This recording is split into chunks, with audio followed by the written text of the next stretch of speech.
Hello everybody, today we're going to learn the daily Tanya for Zayin B'Chodesh, Tafshin Pei Dalid, and we're going to start with a little recap.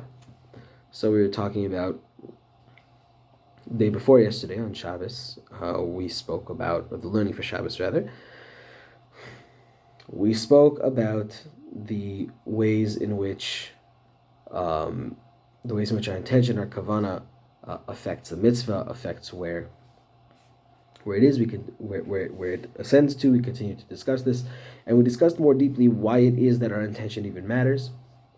And we explained that it matters because even though Hashem's presence is unchanging, is unaffected by the world, his revelation is, and that there are two different impediments to his revelation. One is the intensity of the revelation, and the second is the amount of obstruction to the revelation. And we explained that because in our world it is the most obstructed, therefore even the Torah, which is not obstructed, however it is less intense,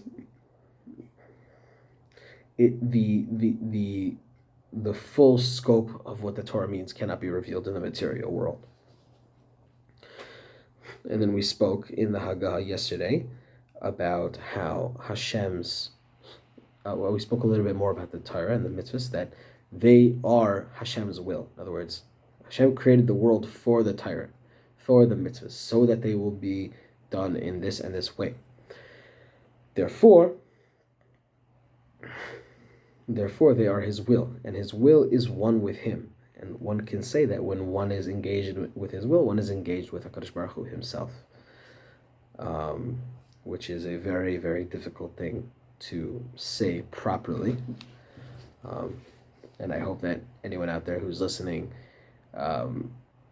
can understand this without taking it anywhere where it's not supposed to go, to start worshiping the Torah as if it's its own sort of entity or so on, some craziness like that. And so we'll continue to today. Uvezeyuvan. Okay, with this we can understand, right? We were talking about so today what we're going to talk about is the more emotional aspect. So we talked about the different places from which the emotions can come. Now we're going to talk about the emotional aspect itself. And with this we can understand why love and awe are called wings, derech mashal, as a mashal, right, as an allegory. K'dichtiv, as it is written, v'shtayim yofef. Right, it's written in Yechezkel about the malachim that says with two he covers his face, with two he covers his legs, and with two he flies. About the angels. Gosh katav Rav Chaim Vital, and as Rav Chaim Vital wrote, Zal b'shar Yechodim, Perek Yudalef, shaknafayim ba'of, that the wings in the when we're talking about the birds, hinzruot ha'adam. Okay, they're the arms. They're parallel to the arms. Now, why are we talking about this? Because the arms, the right arm symbolizes chesed, it symbolizes love, ava, whereas the left arm symbolizes yira, or din. Okay, and he's saying that he's trying to buttress his case to say that these are that the wings are ava and yira, that the wings that our Torah and our mitzvahs used to rise up to their proper place, rise up to Hashem. Ava and yira is because we already know this is true about the arms, and he sort of wants to draw that parallel, so he's bringing a source. What does this mean? Okay, so those who learn Torah and do mitzvahs with love and awe, in other words, with those emotions born out of either one of the two ways they can be born, they're called children. In other words, let's say fully fledged children. I mean, fledged in the sense. In the sense of a bird. And without love and awe, they're called baby birds, which cannot fly. They cannot fly, as I said. And now we're going to go into something a little bit more esoteric, but it's part of our study today, so we're going to do it. Haggadah. Uvetikun memhei, okay, and the tikun memhei in the Zohar, the oifa humatat, right? That when we say off, when we say when we talk about birds, I think this is in the context of Bereshis. So the bird is matat. It's an angel, which we call matat. Its full name is not supposed to be spoken out of reverence.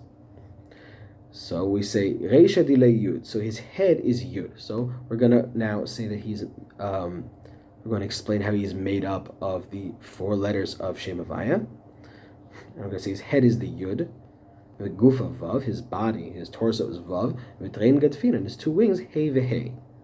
Okay, are the 2 Heys, and so on. V'hainu Olam HaYitzira shenikra Matat.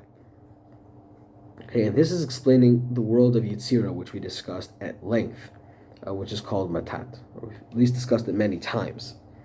And this world is called Matat. This world is named for this angel, or that this angel is this world, or that this angel is the angel of this world, of the world of Yitzira, as it were. Uvo, and in this world, or in Matat, hen gufei halachot sheba Mishnah. In this world lie the halachas that are in the Mishnah. Vereisha dirai, and his head of the angel, hen hamaychin ufchinas chabad. Okay, they are the mind and the sort of the chachma bin das, shehen primiyut halachot, which are the internal, the mysteries of the halacha, v'sodana, their secrets, v'tamehen, and their reasons, and or their purposes, the true understanding of them, or the truer understanding of them, rather. V'trein gadfin, and the 2 wings, d'chilu u'chimu, are love and awe. Hen hei'ila'ah, shehi rechimu. So the first hay, which is considered the higher hay, is love. Okay, and so hay, if you look at it, it's sort of drawn like this, right? In other words, that it has sort of length and breadth, and it represents a kind of spreading out of Hashem's presence. So that's, the outpouring of Hashem's love. And the second hay, which represents a different kind of spreading out, right? It's also the same way. It's sort of the outspreading of his kingship. Sort of fear of God and the spreading of his kingship, fear of God, like fear of the king, right? Which is a sort of more outer kind of awe or fear, the awe one has of a king.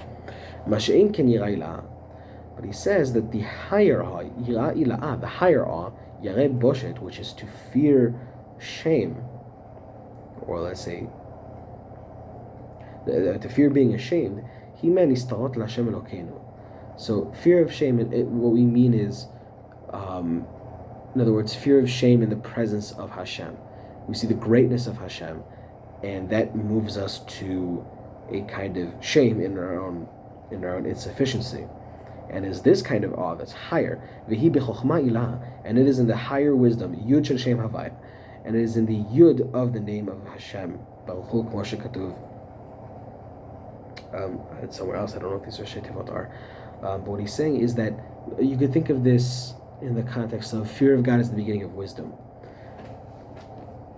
If you're truly wise, if you truly can look upon God's wisdom, you'll be humbled immediately, or at least if you have any sense. Anyway, that's it for today, and I'll see you guys tomorrow.